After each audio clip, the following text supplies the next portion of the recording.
Detailed हुआ है, 5 fatality हुआ है, कैजुअलिटी हुआ है 5। अभी तक हम रेस्क्यू कर लिया है। और मालगाड़ी का जो आगे का इंजन है वहाँ पे गैस कटर लगेगा। आरपीएफ भी आ गया है, हम लोग लोकल पीएस से आ गए हैं। ठीक है। इस भीषण ट्रेन हादसे में कई लोग काल के गाल में समा गए। कई लोग अभी भी अस्पताल में जिंदगी और मौत के बीच जूझ रहे हैं।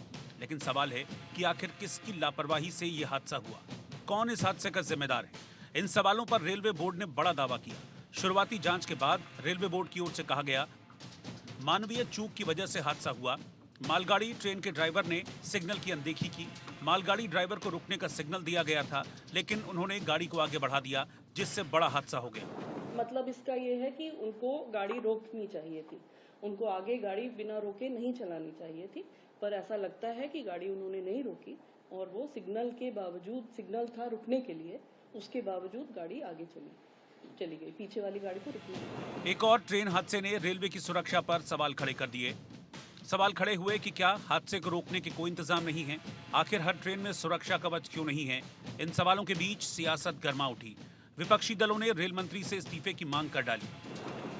लगातार दुर्घटनाएं हो रही हैं। थोड़े वक्त पहले कोरमंडल एक्सप्रेस की दुर्घटना अभी कोई भूला नहीं है।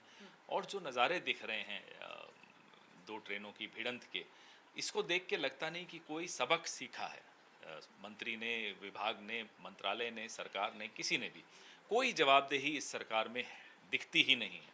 अब रेल मंत्री वहाँ चले गए, इसको भी एक उपलब्धि बताया जा रहा है। रेल मंत्री इस्तीफा देते थे इस देश में जब रेल दुर्घटना होती थी। हम लोगों ने ऐसे उदाहरण स्थापित किए हैं। इस देश का रेल वेल सब बेच दिया गया हो और बिजनेसमैन को दे दिया गया हो तो वहाँ एक्सीडेंट होगा ही ना। एक बार जब वो चाहे वो कांग्रेस की सरकार हो चाहे यूपीए की सरकार हो, जब भी एक्सीडेंट होता था तो जो संबंधित मंत्री थे तुरंत इस्तीफा दे दिया करते थे। अब इनको तो लोक लाज है ही नहीं।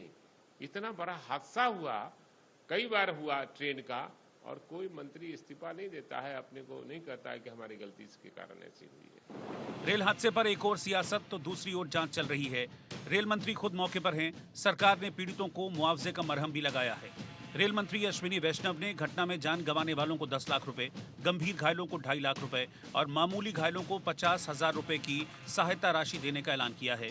इसके अलावा हादसे में मारे गए लोगों को प्रधानमंत्री राहत कोष से 2-2 लाख रुपए और घायलों को 50,000 रुपए की मदद का ऐलान किया गया। लेकिन सवाल है कि हादसे पर कब तक मुआवजे बढ़ते रहेंगे, पटरियों पर कब तक ऐसे हादसे होते रहेंगे और हादसों पर कब तक ये सियासत होती रहेगी।